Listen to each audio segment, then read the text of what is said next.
I brought a story. Great. I don't actually know if it has a title, but we would call it Vicki. Ready? I'm ready. Ready. All right. It's a personal story, which I don't usually tell, but I would like to learn to tell more. That's one of the things that the Story Circle storytellers do very well that I would like to learn. This is a story from late August of 2012.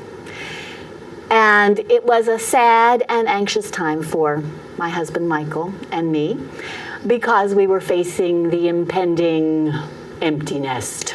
This cliff was coming in about 2 weeks. Our daughter just graduated college, and she lived on her own for a long time, and our son had just graduated high school, and he was headed off to spend a year in Venezuela, and then he was coming home to join the army.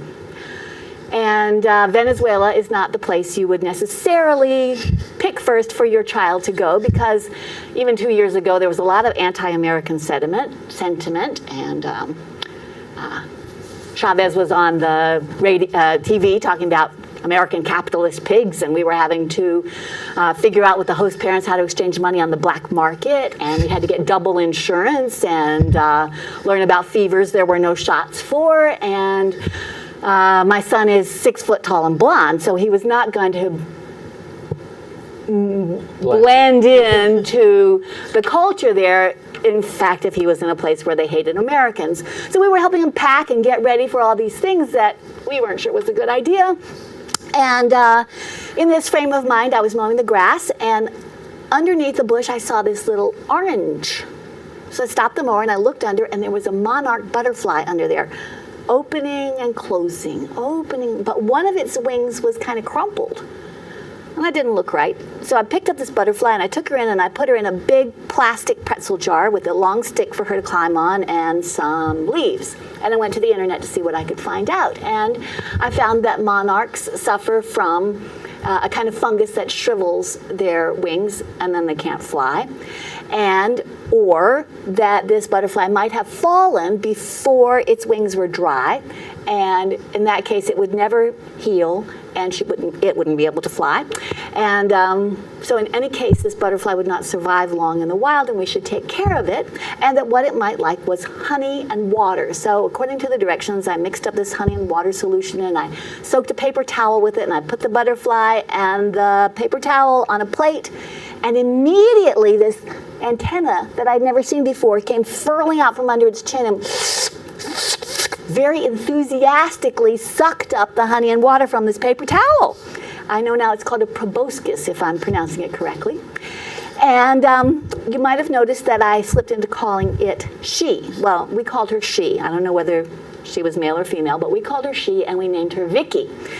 Now, if you ask me, I named her Vicki between the lawnmower and the house because I thought she would need a victorious name to overcome her disability. If you ask Michael, he named her Vicki a few days later for exactly the same reason. I'm not sure which version is factual, but the truth you see here is that both of us were so invested in this little butterfly that we each think we named her. And she was very cute. She would crawl up my arm and settle in on my shirt. And that's where she liked to spend her time. She just clung to my shirt and stayed there all day, washing dishes, walking out to the garden, walking the dog. We live on a hill with a gravel road. She would walk up the hill and down, perched on my shirt. Don't believe me, right? It's true.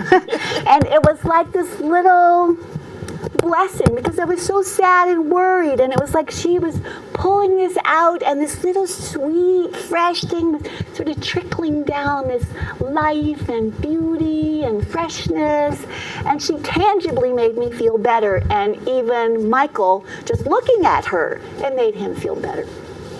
Well, when she wasn't on my shirt and she wasn't in her jar, one thing she liked to do was crawl on the kitchen window screen. There's the sink and the windowsill with geraniums, and then it's a casement window, so you crank it out, and the screen is tall, so she could climb up that screen and be above the flowers. It was sort of like she was outside. And so one day I left her there, and I went off to, I don't know where I went, somewhere in the car. And Michael came in and found her floating in a bowl of water that I should not have left in the sink. And she was, drenched, crumpled, not moving, just a glump. But he couldn't stand for her to be dead, so he scooped her up, and it was hot August, remember, the fan was on. He held her in front of the fan, and he held her there, and he held her there, and she moved. So he held her there and held her there, and for minutes that it took, he held her, and she dried out and revived. And when I came home, except for his story, I wouldn't have known there was anything wrong. And another time, I left her where I shouldn't. We have a patio made of gravel, thick gravel, and it's on the top of a little hill outside the door, and then that hill drops down and there are flowers, and over here are container flowers. So I left her by the in-ground flowers, and I went to weed the others. And when I turned around, she wasn't there. Where could she go? She couldn't fly. I called Michael. We looked all in the flowers. And maybe she was under the gravel and we had stepped on her. Or maybe she had walked off and a bird had gotten her. We looked for a long time, and then, well, what do you expect? Children grow up and they leave, and little butterflies get eaten, and that's the way the world is. And with very heavy hearts, we went back inside. And some hours later, I went back out, and there she was, underneath the hosta, right near where I had left her, flopping in her floppy way. And I ran and picked her up, and she started acting like a dog when you come home from vacation. Up and down, my flip, flop, flop. Who knew insects had that kind of emotion? Well, anyway, it was getting close, like a day or two before we were supposed to go take Caleb to New York to the airplane. And in fact, he had already left to visit his cousins, and he had left his packed bags, and we were to bring his bags to New York and take him to the airport and say goodbye and put him on the plane. But what to do with Vicki? We could leave her with the pet sitter, but she didn't know the pet sitter. And the pet sitter wouldn't have that much time for her. Or we could take her in her little plastic box on the train and through the streets of New York City, but that didn't seem right either. So we were thinking about what to do. Well, she came with me, as usual, up the hill to walk the dog, and on the way back down, boom, she was right there in the gravel. I could have stepped on her. And I picked her back up, and I put her on my shirt, and one more step, boom, there she was. It's like she was jumping off. So I picked her up and I looked around for what could be causing this, and right beside us was a flower.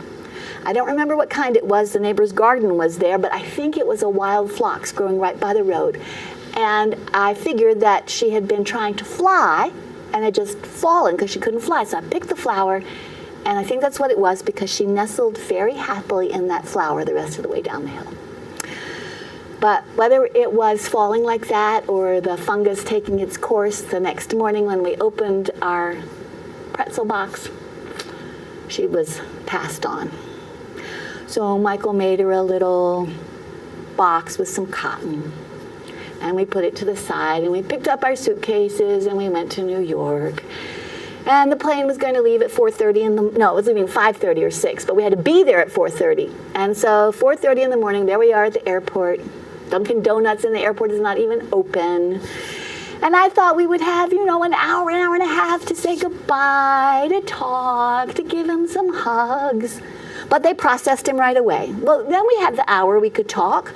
No, he wanted to get on the plane. Bye, Mom. Bye, Dad. There he is, walking off down the hall. And he is gone. And so we sat there. And I wanted to sit until the plane left. I mean, what if he wanted to get off the plane? What if he called on the cell phone? Oh, I forgot. You've got this thing in your bag that you were supposed to. No. Michael said, there's no point in us sitting here. Let's go back. So we went to the subway, which didn't run that often, and I sat there crying on the bench. And then we got on the subway, still crying. Took the subway finally back to the hotel and took a stupid nap and got on the stupid train and went back home. Got off the train. We didn't even have the suitcases, the part of him that we had gone in there with. There we were in our car all by ourselves, driving home through all these little towns. Past Greenwich, where you'll go later, past the paper plant.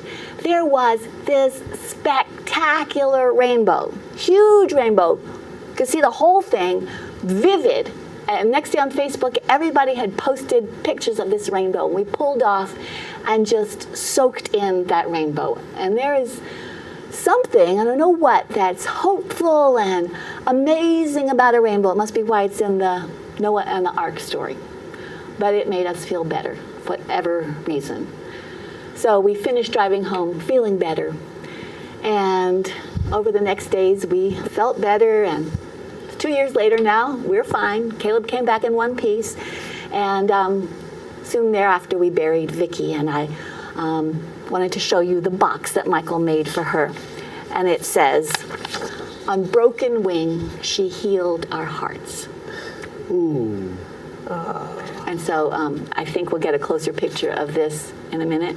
And also this picture where she's on my shirt. She just rode around on my shirt.